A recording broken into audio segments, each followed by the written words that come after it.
Another day, another cut content from AniNews. AniNews, thank you so much once again for the cut content. It is time to see what we got in store today, man. It is called Subaru's New Power and the sacrifice that came with it. They're interested to see, bro. Let's see if our boy AniNews got more to say about that sloth wish factor, because that shit is fucking interesting. Let's fucking go, man. Subaru's fight with Garfield brought forth a brand new power. Yep. But what you may not have noticed was the sacrifice that came before it. A choice that ended up severing Subaru's connection to the only non-fatal tool he had at his disposal. It's one of the many things we'll talk about as we go over the cut content for this episode. Alright. A lot of which were scenes that went to extend the clumsy fight between Subaru and Garfield. So let's do as we usually do and take a look at what the anime left out from the novels. Let's go. But first, this video was sponsored by Skillshare. Get your bag, bro. You know what? I respect it, bro. The bills gotta be paid, man. Alright, let's go. Free trial starting today. So if you're interested in learning new skills that can help you in the future, then be sure to use the link in the description to check out Skillshare. Now, let's get back to the video. Let's go. Episode 41. None Can Lift the Quain Stone Alone. Quain, covering the last 2 chapters of Volume 13 of the light novel. With Garfield looking the way that he was, Subaru wanted to confirm the safety of Otto and Ram before anything else. But Garfield had no intention of giving him a straight answer. His refusal to even acknowledge it showed that he was looking for an excuse. An excuse that would allow him to end the trial without having to kill anyone. This was Garfield's way of showing kindness. As he made his way halfway up the stairs, he found himself coming to a halt because Emilia's powers were still unknown to him. Facing off against her wasn't something that he could just rush into. Fair. So it gave Emilia the opportunity to talk about how she could relate to him. Because she understood how it was to be weak and afraid, she was able to acknowledge that the tomb was a place that could fix that. That's true. That's true. Emilia and Garfield. Honestly, it's not even ridiculous what she did there. Emilia can definitely talk to Garfield about it. It's just like, obviously the way that that Garfield was acting and how he was feeling in the episode, I don't really think there was any way that Emilia could like say anything to calm him down in that very specific moment. But yeah, no, I can definitely see why Emilia like tried to talk to him there. That what she needed to find could likely only be found in the trial. Yep. That's why she couldn't let Garfield stop her.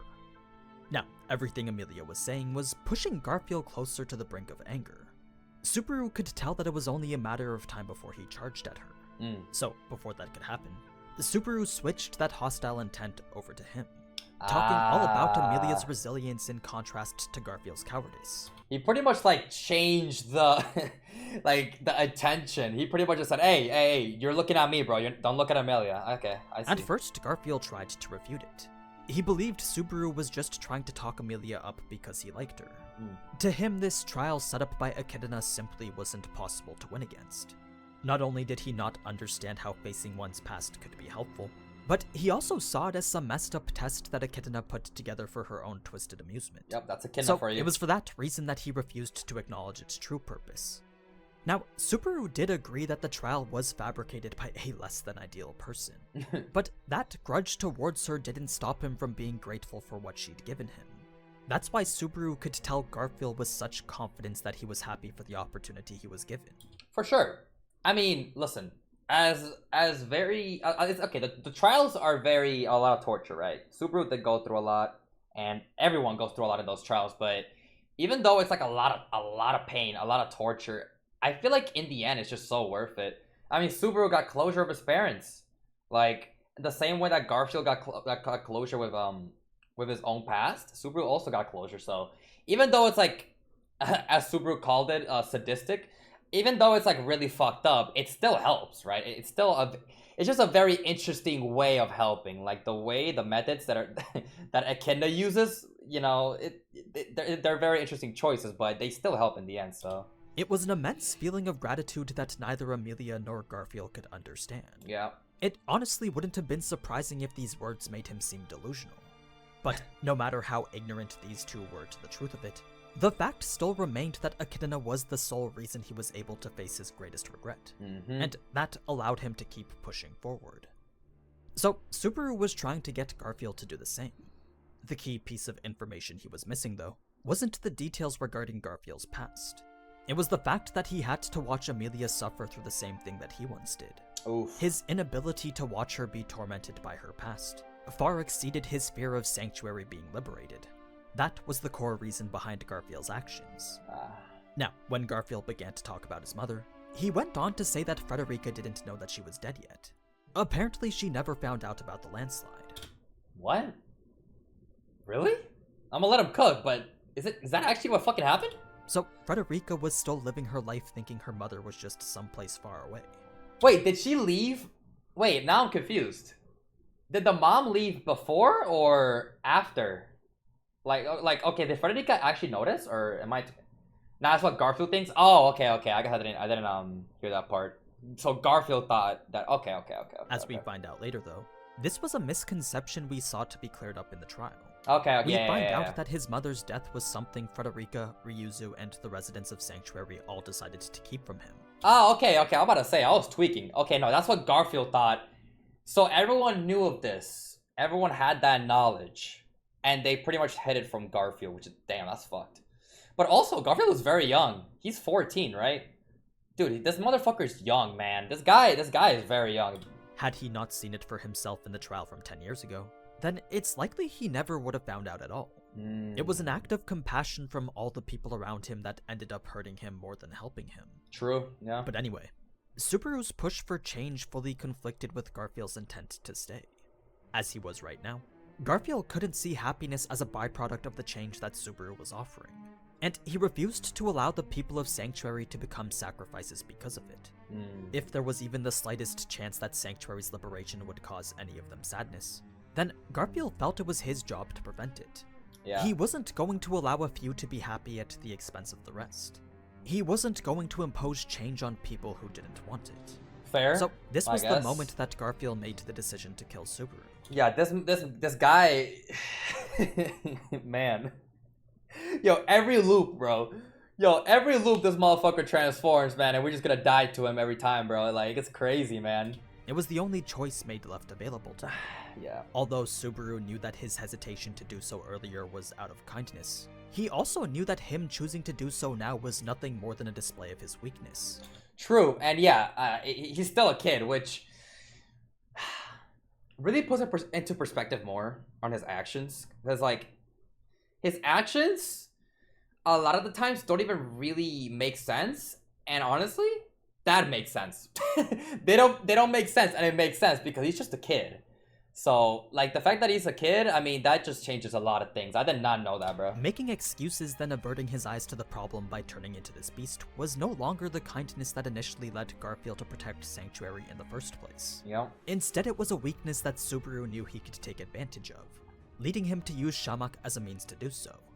Now, what the anime didn't explain was that using his gate here was a very high-risk tactic. Okay, so it was a high-risk tactic. Yeah, because in the anime, it was shown that, like, it cracked. Like, it cracked in the anime. It showed like a little crack. Remember, Felix had forbid Subaru from using magic due to the stress it put on his gate. Yep. So using it here meant that he could very well end up not being able to cast magic ever again. That's insane. That's actually kind of what happened. What? When Subaru had cast the spell, it had caused his gate to collapse for good. The instant the darkness began to spew from his body, Subaru could feel his connection to the deepest part of himself slowly start to fade. What? Wait, he can't use magic again? Is that actually true? He's cooked? No more magic?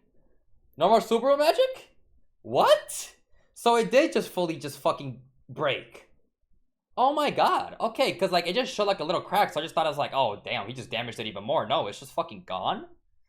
But then again, it makes sense and it's all good because if he just learns the Sloth Witch Factor ability that he named, I already forgot the fucking name.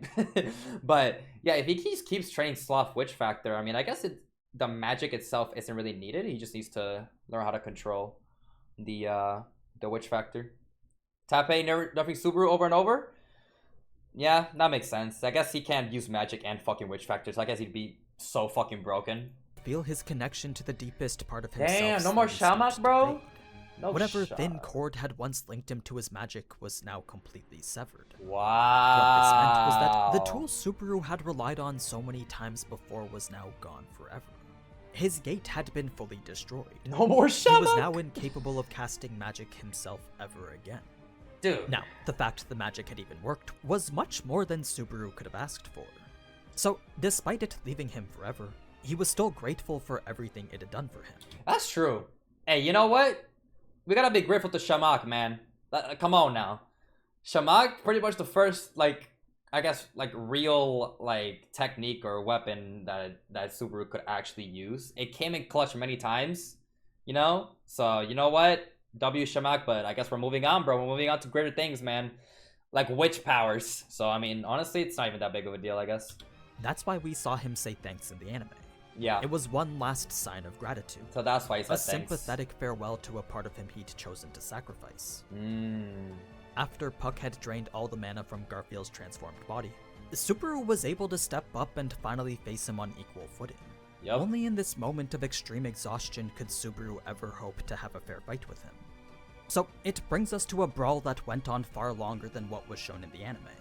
Okay. Since both couldn't get the other to see their point of view, they both felt the need to beat it into each other. So both threw punches that impacted with each other's faces right at the same time. Now, unlike the anime, Garfield never made the effort to remove the crystal from his arm.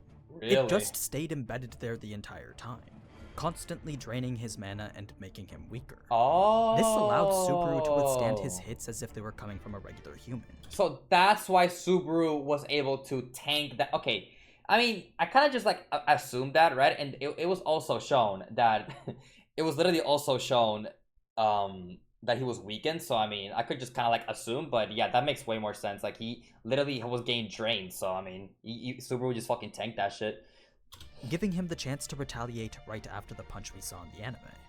What Subaru did was instantly hit back with a solid kick to the gut, then a punch to his face. Oh. They weren't exactly the cleanest looking hits, but they were attacks infused with all their emotion. Every strike Subaru and Garfield gave to each other echoed down to their very core. This shit went for longer. It was a clumsy display of fighting that continued until Garfield's superior skills gave him the advantage. He evaded Subaru's next attack, then spun his body in a way that allowed him to elbow Subaru right in the stomach. Dang. With Subaru now hunched over from the pain, Garfield was then able to strike the back of his head and knock him down, following it up with a knee to his face as he was still in the motion of falling. This knocked Subaru backwards enough to maintain his footing, which really only went to make Garfield even more angry since he still wasn't able to finish the fight yet. That said, Subaru was also a bit upset that Garfield wasn't letting him look good in front of Emilia. He did respect Really? Garfield's display of strength, but he hated that he was using it to go so far for such a futile effort. I think the crazy thing is that this fight went on for so fucking long. Yo, like that shit went on for way longer in the fucking novels. That's crazy. These motherfuckers were actually throwing hands. Yeah, I would have loved to see that. No matter how much Garfield fought, Subaru knew that there was no changing the future that was coming for him. So he felt a bit of sadness towards this person that was putting so much effort into trying to stop it. He had even considered telling him about the tragedy awaiting his sister at the mansion. Yeah. I actually literally have mentioned this over and over again, bro. If we can get Garfield on our side, which we obviously did, we could probably actually lock in on the mansion. It's still a little rough because if Elsa's able to just like regenerate or some shit, right? Because we still don't got specifics on that. She only, apparently it was like she's not immortal, but similar to it. Apparently she says she's more filthy than other people, whatever that means, but she can definitely regen. She has some sort of healing factor ability. So, and then we got Emilia. I forgot about Emilia, dude. Holy fuck. So, I don't know if we can even beat them still, because apparently Elsa's Reinhardt level, apparently. Even though Reinhardt didn't actually pull out the actual sword, but she still tanked Reinhardt, so. But he knew that that rough. wasn't the best approach. Sure, it may have worked to get him to step aside right now, but it wouldn't have helped to settle the issues deep inside him. True. No. What Subaru needed to do right now was help Garfield get over the roadblock keeping his heart in place. As he tried to do exactly that, something began to burn from deep inside him. Oh. Something unfamiliar was starting to assert its existence from the deepest part of his body. Oh, here we fucking go. It was taking the place of where his gate used to be. So, while this newly stolen power was birthing itself into existence, Subaru was trying with all his heart to convince Garfield to take the first steps forward. It makes sense. That actually makes way more sense. It wasn't really out of nowhere. Well, I guess you can say it was, but the way that AniNews explain it here is that because Shamak was like it's gone, right? The gate shattered. Now there's like a new space for the witch factor, I guess, like the witch factor ability. So like the witch factor kind of just replaced that empty spot, and now I guess Subaru's able to use the witch factor ability, which honestly, you know what? I think that might be way better than Shamak. So honestly, maybe it was just worth it. He was trying to get Garfield to at least consider the help that everyone was offering. Yeah. But Garfield was just too stubborn to give up on the feelings that made him this way. It was a decision that left him with no other choice but to continue fighting, sending him charging towards Subaru like a child throwing a tantrum. Yep. Because he was so focused on Subaru alone, he wasn't able to detect the invisible hand that was waiting for him. It brings us to the moment when Subaru lands the decisive blow. A final attack that left both Subaru and Garfield at their upper limits. Now, after a certain land dragon came to finish the fight herself, Emilia could finally let out a sigh knowing that everything was done. Yep. There were numerous times throughout the battle where she just wanted to intervene. But Subaru's words and expressions of determination worked to keep her fragile heart in check. Yeah, that's Subaru cook, man. Rather than let doubt cloud her mind, she instead watched the battle to its conclusion just as Subaru had asked her to. Let's go, man. Never once stepping in to say so much as a single word. The truth of the matter, though, was that the entire thing was actually quite painful for her. She hated having to stand by and do nothing while these two settled their dispute in such an incomprehensible manner. Makes sense. Nothing about it made any sense to her. But even if that was how she felt, there was still something about it that made her unable to look away. She was becoming more and more captivated by the determination of these two fighters, much to the point that she'd literally forgotten how to breathe. The more she watched, the more she became aware of this strange burning feeling inside of her. Something within her chest was slowly taking hold of her. What do you mean by that? Burning feeling? Burning feeling? Run that back? Much to the point that she'd literally forgotten how to breathe.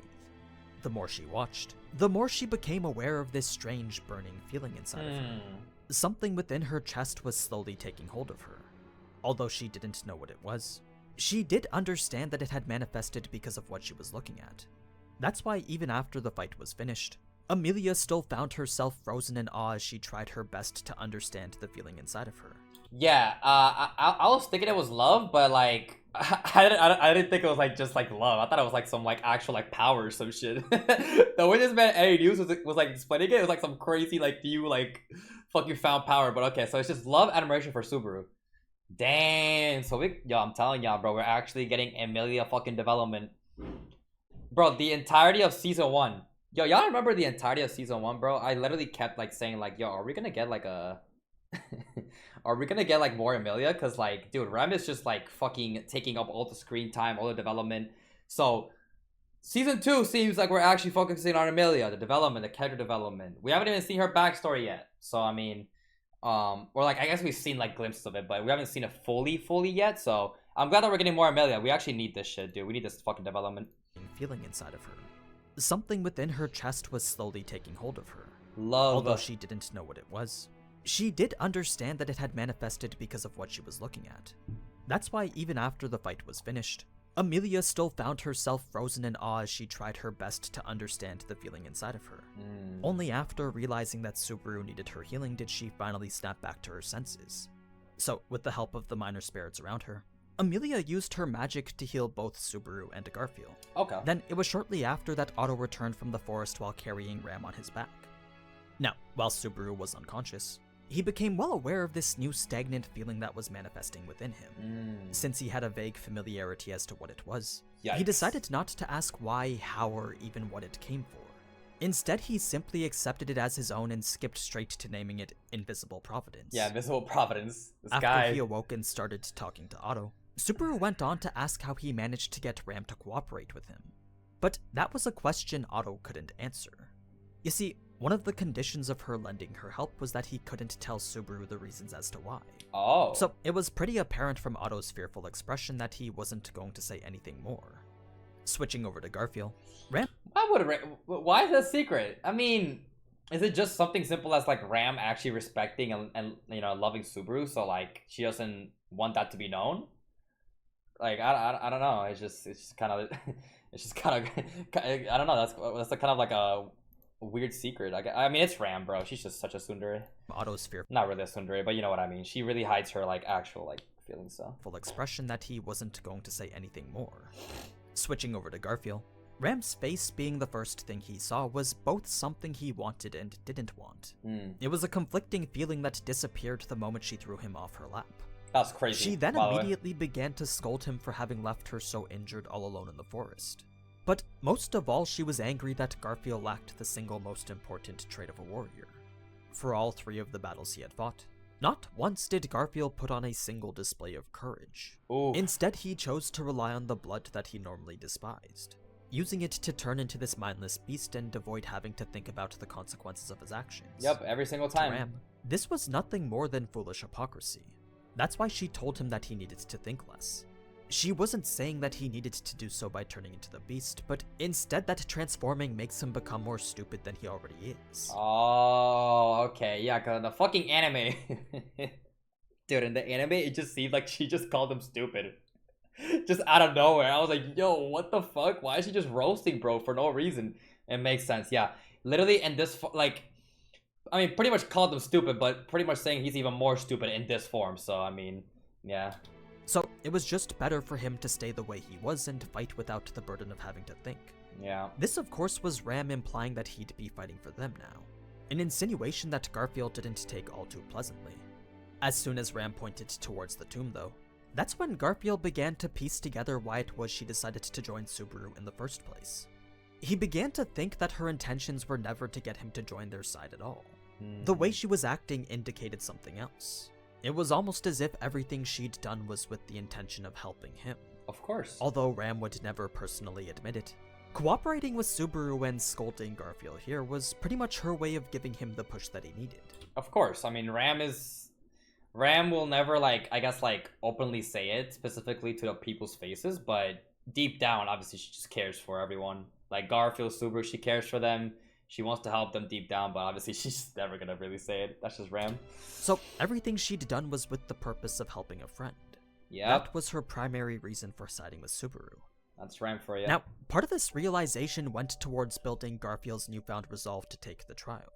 But that still didn't help to sway the fear that was deeply instilled in him. Even as he walked through the narrow corridor of the tomb, many doubts still flowed through his head.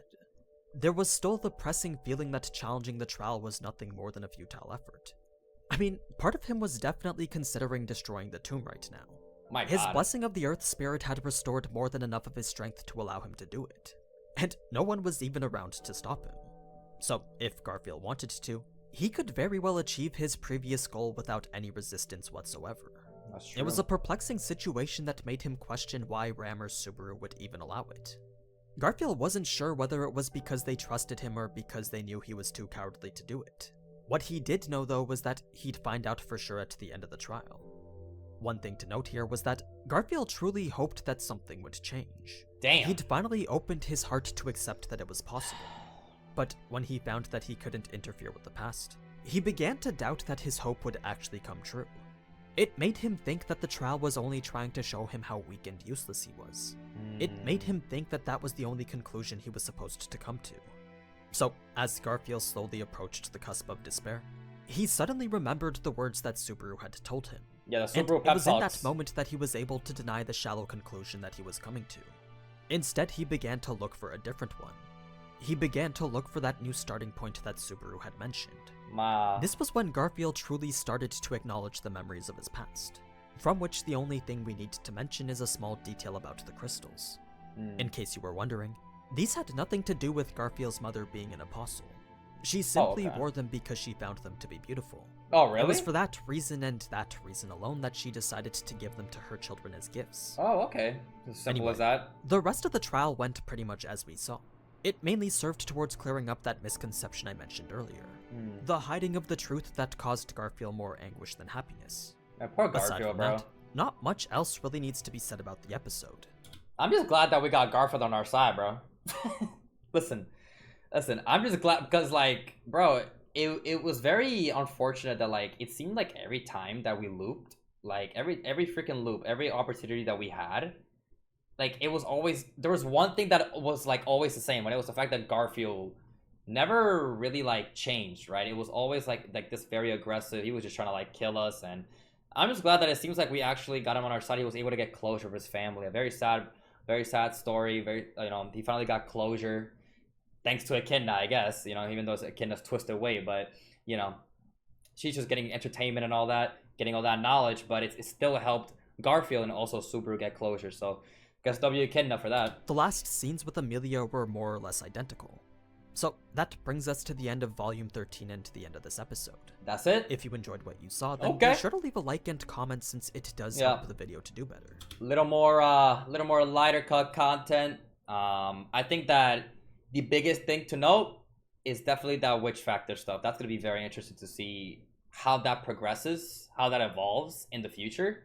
Because, like, we gonna need that, bro. Yo, Super gonna need that, man. We can't just be only relying on Return by Death and pretty much using his own life. So, all right, overall, an amazing cut content. Amazing cut content. Thank you so much, AniNews, once again for the cut content coming in clutch. That's gonna be it for today's cut content of season 2, episode 16. If y'all enjoyed and you're new, subscribe, leave a like down below. The full uncut version to all ReZero content will be on the Patreon. As always, have a good day, and I'll see you guys next time. See you guys.